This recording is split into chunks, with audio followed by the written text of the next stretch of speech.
न सिर्फ पेंस बल्कि अमेरिका के पूर्व राष्ट्रपतियों ने भी कैपिटल हिल में हिंसा की निंदा की है। इसमें ट्रंप की रिपब्लिकन पार्टी भी शामिल है। रिपब्लिकन पार्टी के पूर्व राष्ट्रपति जॉर्ज डब्ल्यू बुश ने कहा है कि ये सब दिल तोड़ने वाला है। चुनाव के बाद से ही कुछ नेताओं के अमर्यादित व्यवहार हमारी संस्थाओं, हमारी परंपराओं और कानून लागू करने वाली हमारी एजेंसियों के प्रति अनादर के भाव से मैं हतप्रभ हूं। अमेरिका के पूर्व राष्ट्रपति बराक ओबामा ने कहा कि इतिहास कैपिटल में हुई आज की हिंसा की घटना को याद रखेगा, जिसे वैध चुनावी नतीजे के बारे में लगातार झूठ बोलने वाले एक निर्वर्तमान राष्ट्रपति ने भड़काया। अगर कहेंगे कि एकदम अचानक हुई घटना है तो हम खुद से मजाक कर रहे होंगे। बिल क्लिंटन ने कहा, यह हमारे संविधान, हमारे देश, हमारी संसद पर हमला है। पिछले कुछ समय से चलाए गए झूठे अभियान से आज ये दिन देखने को मिला है।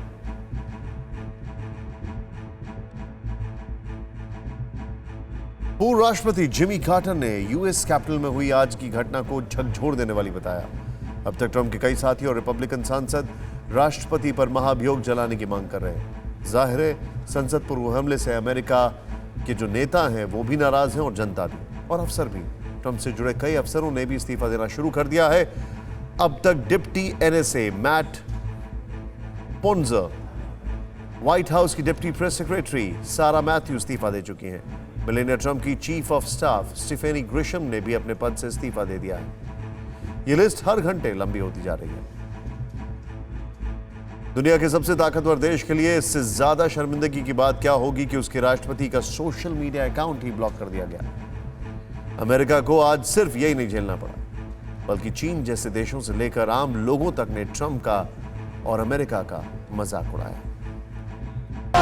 जिस वक्त अमेरिका की संसद के अंदर और बाहर ट्रंप के समर्थक बेकाबू हो रहे थे, उसी वक्त फेसबुक ने ट्रंप के अकाउंट को ब्लॉक कर दिया। फेसबुक और यूट्यूब ने ट्रंप का वीडियो रिमूव कर दिया।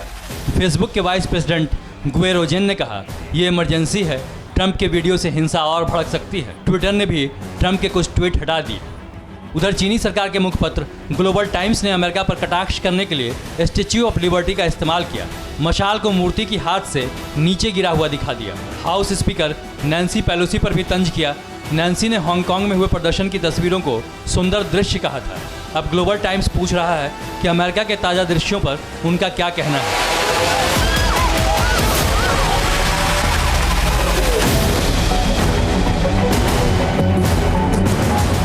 इसी के साथ सोशल मीडिया पर दो तस्वीरें वायरल होने लगी।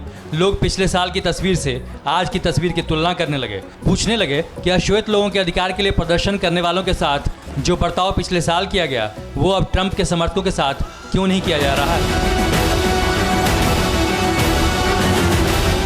फ्रांस के राष्ट्रपति ने भी सवाल उठाया, अमेरिका को ये क्या हो गया।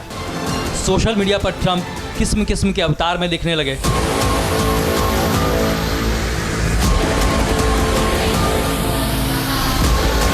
इन तस्वीरों के बारे में कुछ बोलने से अच्छा है कि आप खुद ही देखें, खुद ही समझें और खुद ही आकलन करें।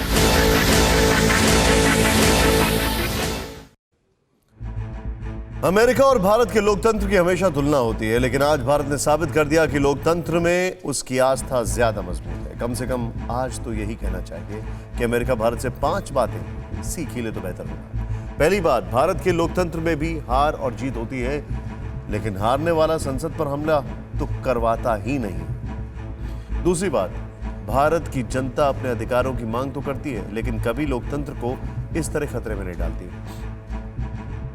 तीसरी बात, भारत में धरना और प्रदर्शन होते हैं, संसद को घेरने की भी बात होती है, लेकिन भारतीय नागरिक संसद पर हमले की बात तो सोच भी नहीं सकते। चौथी बात, भारत के लोग अपने लोकतांत्रिक अधिकारों के लिए लड़ते तो हैं, लेकिन लोकतंत्र के प्रति अपने कर्तव्य को भी खूब समझते हैं।